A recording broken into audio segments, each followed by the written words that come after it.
लहान बाळाला सारखंच कशासाठी उचलून घे.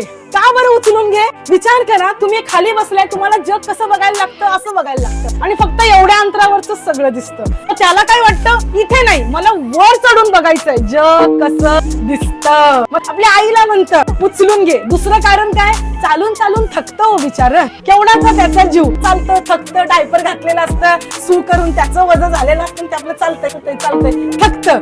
ते वडिलांच्या खांद्यावर येतं आणि ते वरून सगळं जग बघायला लागतं. एक ऐका, आई वडील आपल्याला उचलून फक्त खांद्यावर घेऊ शकतात, कडेवर घेऊ शकतात, पण संतांचे अभंग आपल्या अंतःकरणाची उंची एवढी करतात की ह्या जगाकडे बघण्याचा आपला दृष्टिकोन प्रचंड उच्च कोटीचा होऊन जातो आणि मग खालच्या अडचणी आपल्याला नीचतम वाटायला लागतात. विठाल संत अशा पद्धतीने आपल्याला उचलून घेतात. भागिलिया मज घेतील कडिये